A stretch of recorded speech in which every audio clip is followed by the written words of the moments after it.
Buenas tardes, bendiciones, bendiciones. Agradecemos a Dios por un día más que nos regala, por la vida, por la salud y porque también nos permite seguir leyendo estos versículos de su palabra y hacer las reflexiones que cada tarde nos proponemos hacer y compartir con ustedes. En esta tarde vamos a estar reflexionando en algunas lecciones que encontramos en el pasaje que está en el Evangelio según San Mateo capítulo 9 del versículo 18 al 26 y que también vamos a encontrarlo en San Marcos capítulo 5 del 21 en adelante y lo encontramos en Lucas 8:40 al 56. No voy a leer la porción, voy a tratar de narrárselas de manera resumida, pero quiero invitarlos como lo he hecho en otras ocasiones para que tratemos de leer los versículos en las que basamos la reflexión, porque la intención, más que el comentario que pueda hacer, es que nosotros tratemos de establecer ese vínculo, esa relación con la palabra de Dios y que eso sea como el fondo espiritual que va a ayudarnos a afirmar nuestra fe, a afirmar nuestra relación con Dios y la convicción por la que nosotros hemos decidido servirle a Dios, conocer más de cerca al Jesús que nosotros hemos profesado como Salvador de nuestra vida, porque tenemos tal vez una información un poco ligera de lo que hayamos escuchado y la mejor manera de fortalecer nuestra relación y nuestro conocimiento acerca de Jesús es a través de la misma palabra de Dios. Estamos dándole seguimiento al Evangelio según San Mateo y siempre les hago la mención que estos, estas narraciones de, de estos eventos de fe que nosotros encontramos en uno de los evangelios, podemos incluso buscarlos y leerlos y entrar en detalle en los siguientes evangelios. El día de hoy estamos enfocados en la resurrección de la hija de Jairo y la mujer que tenía el flujo de sangre, la sanidad que recibió esta mujer. Es un pasaje que nos relata a un hombre importante, responsable o gobernante de la sinagoga, que va buscando a Jesús de Nazaret porque él tiene una situación en su casa, en su familia, con su hija, y es que su hija está agonizando, dice en uno de los evangelios, cuando el hombre va a buscar a Jesús. Jesús viene y dispuesto a resolverle esta situación.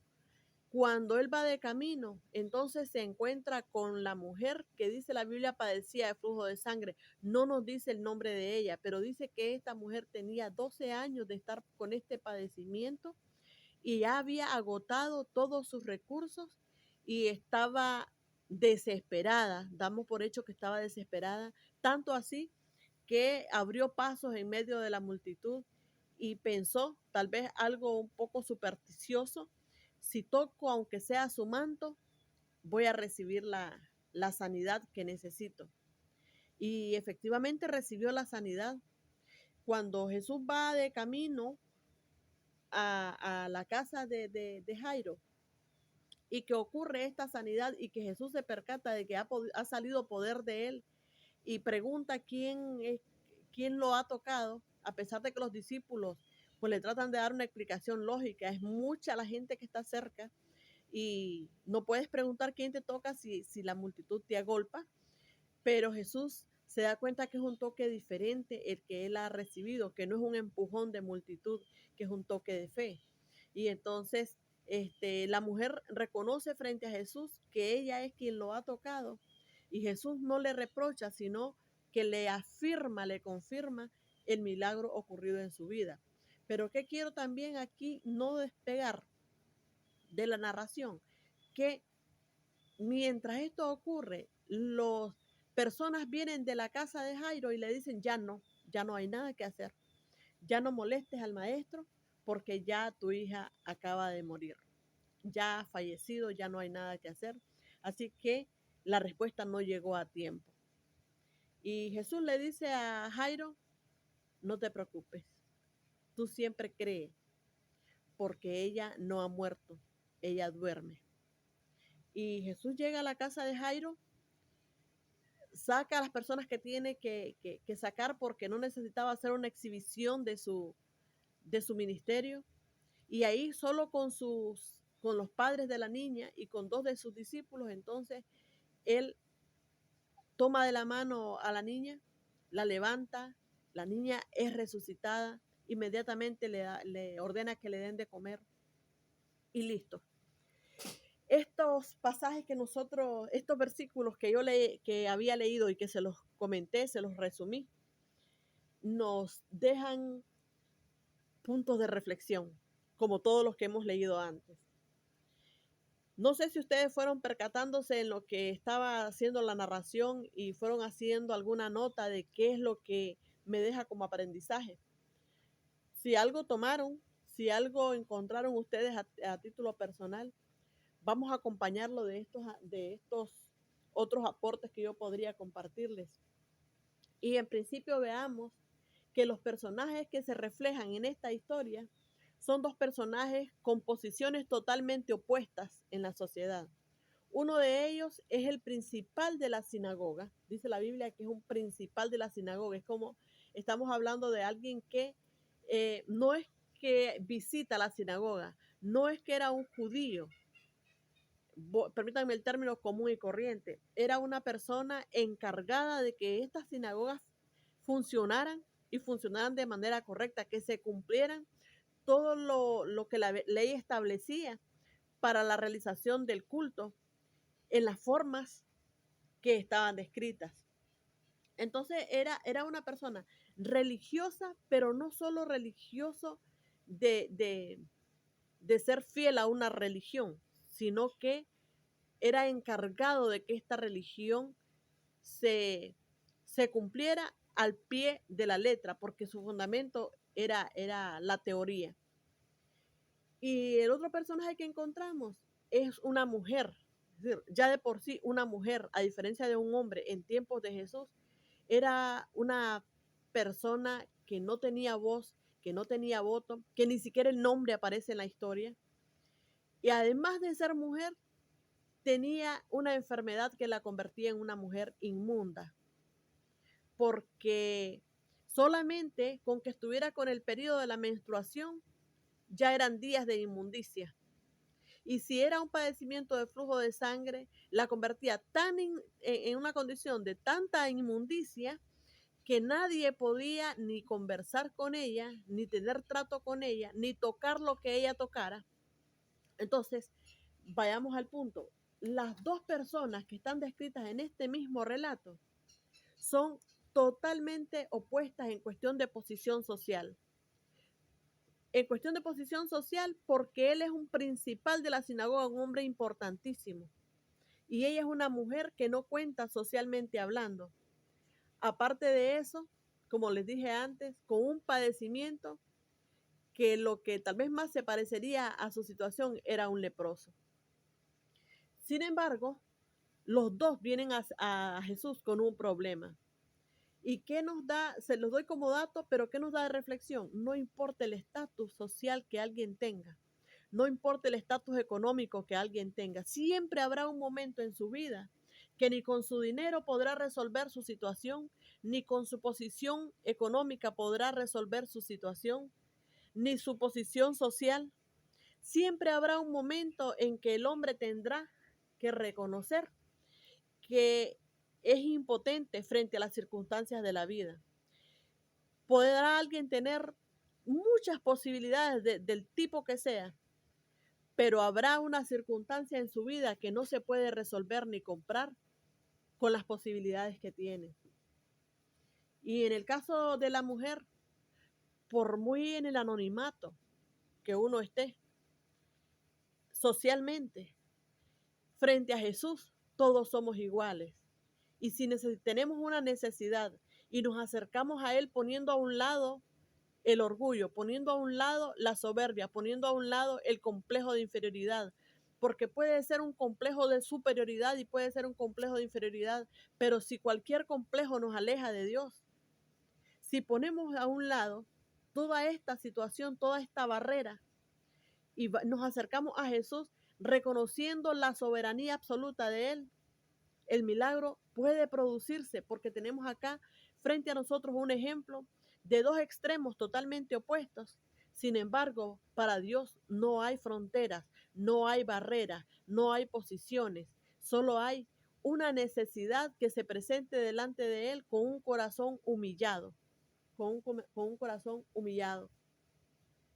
Y como dijimos antes, estas dos personas se presentan a Jesús en un momento de desesperación. Y es probable que nosotros de repente nos podamos encontrar con expresiones que puedan a lo mejor afectarnos o limitarnos a no, quitarle paso a nuestra decisión, que de repente alguien pueda hacernos sentir que hasta que tenemos el agua al cuello buscamos a Jesús, que hasta que tenemos la necesidad que nos está asfixiando, nos acordamos que Él existe.